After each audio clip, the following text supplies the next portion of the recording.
we actually noticed yung decreasing trend nga sa reproduction number R not since nung ano pa latter part of August, we saw it was decreasing. Kasi at the start of August, it was 1.5. And to remind you viewers, the R naught is the average number of transmissions of an infected individual. So from 1.5, nasa 1.1 na siya by nearing the late August. And sinabi namin na we see the curve flattening around early September, first week of September. And yung flattening of the curve is a term na I sort of regret using kasi it's causing a lot of confusion kasi people have different interpretations of flattening of the curve. And it seems actually all those interpretations are reasonable interpretations.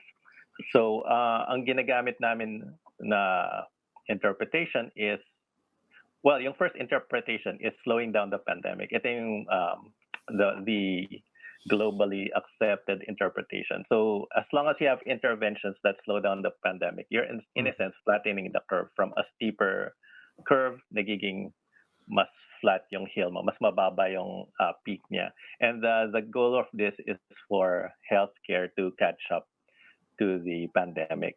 So ginagawa naman natin talaga yan ever since April. We've been introducing interventions, mga quarantines to slow down the pandemic. Yung ginamit namin na interpretations, the second one, which is nagdi-decrease na yung reproduction number to it's less than 1, which is how we measured it, less than 1 na siya. So it's a decreasing trend. It doesn't mean na tapos na yung pandemic. Kasi yung third interpretation, which is what a lot of people think, is yung pag nag-flatten yung curve, yung total number of cases becomes parang a plateau, which means wala na halos new cases. And obviously, that's not the case sa NCR and Calabarzon. We're still getting more than 1,000 cases per day sa National Capital Region. So hindi siya flat in the sense na wala na tayong new cases. We're just saying the trend is decreasing. And it's important actually kasi the trend has been increasing for a long time.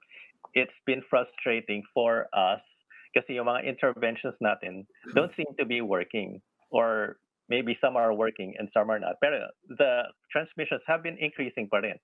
And parang ang only solution natin is to go to a strict quarantine, which is not sustainable in the long run. Alam naman natin yan. It's a stopgap solution.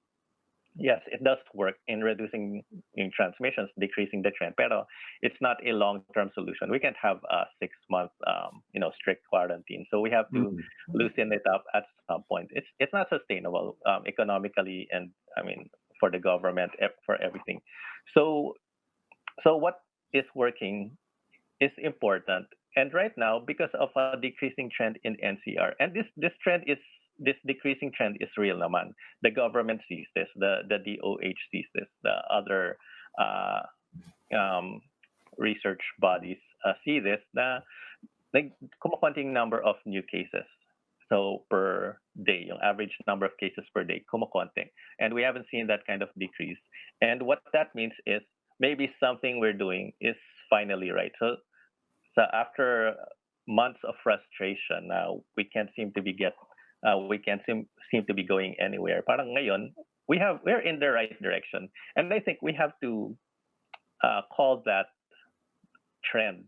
So yun naman yung purpose namin. Hindi naman kami nag-a-announce na, okay, everything's rosy now, lumabas na tayo. What we're saying is, finally, we have a combination of interventions that is working, and we must continue doing this to further bring down the numbers to a very low number. Actually, may mga LGUs na malaking in-improve aside from Navotas. I mean, right now, even Quezon City's doing good.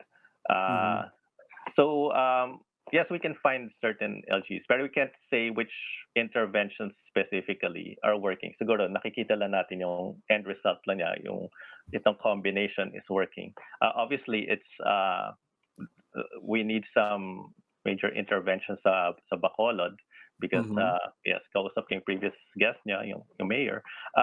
the numbers are increasing in Bacolod, and hindi lang yung numbers, but also yung positivity rate is high in Bacolod. It's about 12%. So that's how we can spot yung mga yung mga high risk areas. Sa NCR bumaba na yung positivity rate. It's down to 12%. I mean, it seems like pareho lang yung positivity rate nila. Pero yung trend sa NCR bumaba na siya from as high as I think 19%, and now it's already touching 10% on some days. So that means we're doing enough testing sa NCR, and I mean, we could use a few more tests. I think we could scale up the testing a little further. Pero yung number of testing we're almost there. Sa Bacolod, that means we also need to increase yung testing. So may mga indicators din tayong tinitingnan, like positivity rate and the hospital capacity to identify the trends. Pero yun nga, in many parts of the metro area, the interventions seem to be working.